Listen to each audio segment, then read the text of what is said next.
Hi, how are you? Welcome back. Oh, today is Valentine's Day. Happy Valentine's Day, you guys. For those of you who had dates, who went out, celebrated it, kudos. For those of us who stayed in and enjoyed our quality time alone, kudos. Whatever you did, happy Valentine's Day. Hope it was lovely and you enjoyed and you were with your loved ones. That's why I'm wearing a flower crown, I'm feeling like the queen that I am, so. Dramatic, right? I know. Anyway, that's another story for another day. So today I have come to talk about something that's very, very important to me, a topic that many of us have struggled with at some point. And one of the things is how do you stop comparing yourself with others? For this around this time of the year, and even like towards and generally all the whole year round, people are smashing their goals. People are, like celebrating achievements, people are winning, awards are being given. So how do you deal with such feelings of comparison, feelings of envy? How do you deal with that as a person? Like, it's something that I still grapple with all the time. But I have developed a few tips along the way that I'd like to share. And I'm also curious to hear from you. What are those things that you have been doing that actually have helped you to overcome these feelings? So as usual, my beautiful book. This is my thought book that I just note down a few things. So one of the things that I always go back to whenever these feelings of comparison come is I always remind myself that everyone's journey is different and that my time will come as long as I keep putting in the work. For example, I'm surrounded by people who are really ambitious, people who are successful. Most of my friends they don't play, they don't joke, they don't take prisoners when it comes to work. So it can be very, very not disturbing, but how do you how do you deal with your successful friends? And I celebrate their successes, and I know that my journey is different. We all are in different fields, we all want different things out of life, and as long as I keep putting one foot in front of the other, my turn will come. So I do not get anxious or lose sleep over that. Then the second thing that I've learned over the time is I learn from my successful friends. I'll ask them what have they done. If you've watched my videos, one thing I keep saying is I'm always curious about what successful people have done to achieve and to be where they are. And even when I meet older people, men and women, I always ask them, how did you get where you get? What did you do to become who you are? I'm not ashamed to ask. I'm not ashamed to say I do not know everything. Come on. Who cares? I do not know. So yeah, I ask.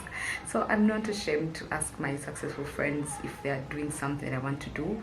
How do they do it? For example, I had a friend who got into a PhD program, and at that time I wanted to do a PhD. So I went and asked her, what did you do? How did you apply? How did they write a concept note? How do you come up with a research topic? How do you conceptualize research? All these things. And she was super helpful, and she helped me actually get into a successful PhD application. So it doesn't hurt to ask. Then my third one is I celebrate my little wins, and I learn from my losses and make a note of what needs to be improved. When I say I celebrate my wins, it does not matter how small the win is. I don't wait for just major, groundbreaking wins, like, you've come up with an innovative app that is going to solve, something like climate change or some major life-changing breakthrough. No, I celebrate my wins no matter how small. For example, if it's getting my work done in a way that I should be doing it, that's a win, because I'm a recurring procrastinator.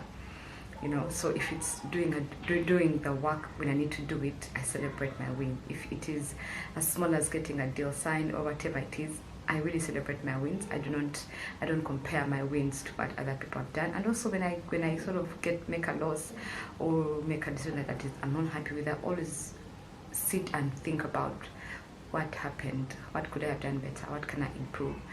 I'm such a huge fan of self-assessment, so that is something I do all the time. Then my other tip is attitude of gratitude. This you have heard me say. Like, if you've watched my previous videos, please watch. If you've not, I'll link them down below. Attitude of gratitude, like, guys, it is my song for this year, to celebrate how far God has brought me, to celebrate how far I have come, how far I have grown, the things that I've done, the skills that I've learned, the fears I've overcome, the habits I have had to drop. Like, I really, really celebrate and how far God has brought me. And when you look through your life, I'm sure each one of us is not where we used to be a few years down the road. I don't know about you, but at least not me. You know, like when I look and see the Priscilla of 2014 and the Priscilla of now, we are totally different. I have a friend of mine who keeps saying, Priscilla, you changed. Priscilla, you changed. And I'm like, damn, everyone changes. We all have to grow. If you don't grow, you die. It's only dead people that don't grow. But if you're still alive, you're going to grow, you're going to change, you're going to learn new things about yourself, you'll take on new habits. So I'm super, super grateful. And I maintain an attitude of gratitude because I know that God has brought me from so far, and we're not yet where we want to be, but we're on the journey. So that's a tip for me that always reminds me, even when my friends are living my dream. Like, I have a friend who works in New York. I want to work in New York, guys. Like, for real, for real. I even bought a perfume called Fifth Avenue. You guys know that perfume by Elizabeth Arden? That's how much I have been dreaming of working at Fifth Avenue. That dream hasn't yet come to pass, but I've not yet given up on the dream. But neither am I envious of her. I'm happy for her, and I know that if it can happen for her, it can happen for me. So, because she's in my circle, she's human like me. She, you know, like, she's a young black woman. So if it can happen to her, definitely it's a matter of time before it happens to me. And then also, I always remind myself of my identity. Like, I'm not my wins, I'm not my losses. I'm more than my successes, I'm more than the things I have, I'm more than my job title, I'm more than my job description, I'm more than my academics, papers, I'm more than all the material things I have. Beyond all those things, there's a human being called Priscilla. You know, I'm a caring person, I'm loved of God, I'm a child of God, I'm redeemed by grace. Like, so I always remind myself of my identity. It always helps to anchor me, because there's days when I'm like, Kale, God, those people, they have this, they have that. Kale, why me? Why not? You know, like, when I'm starting to complain, when I come, like, calm down, I center myself and remember who I am, like, whose I am. You know, for me, it always works. Like, when I start to sort of go in a downward spiral of comparison, of looking at the grass, it's green on the other side, they're doing the things I want to do, their prayers are being answered, I always remind myself that I'm not my wins, I'm not my losses, I'm not my clothes, I'm not my hair, I'm not my lipstick, I'm not anything of these things that the world has said I am. I'm more than that. I'm a spirit, and I'm a child of God. Then also, if like on social media, personally, there's what we call the unfollow button for a reason and the block button for a reason. If I'm following someone and they're just giving me negative vibes, or them, I just unfollow. So there is no problem with that. Like, you don't have to keep staying with people, following people that don't necessarily bring you joy. Sorry, something happened to my camera. Anyway, so as I was saying, on social media, there is a button for unfollow, block. So if it's not working for me, I just unblock, unfollow, and then I have peace of mind, And yes, so the last tip that always works for me is I always revisit my definition of success.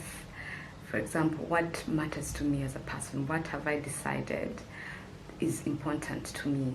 Like, we all have our own definitions of what success looks like. So personally, I always revisit my definition of success whenever I'm trying to compare myself with other people, because we all have different definitions of success. For some people, it's owning a big car. Others, it's owning a big property. Others, it's becoming famous. Others, it's being married with children. So we all have different definitions of success, and we all have different life goals and different callings in life. So whenever I start to compare myself with other people and all my colleagues or my friends, even my sisters, I just remind myself, like, look, your definition of success is different from the next person, and you have a different goal. So that always helps to center me. So I'm curious to know, what are some of the things that you do that help center you when you are in a crisis, or when you start comparing yourself to others? And is this something that you struggle with? And yes, how have you overcome? So thank you so much for watching. Happy Valentine once again. I hope you liked my flowers. I know they have sort of withered because I got them yesterday, but nevertheless, so thank you so much for watching. Subscribe, share, watch. Yes, let us grow 10k. Be part of the dream. Let us manifest this. Don't you want to be part of the winning team? Anyway, yeah, ciao, love you, bye.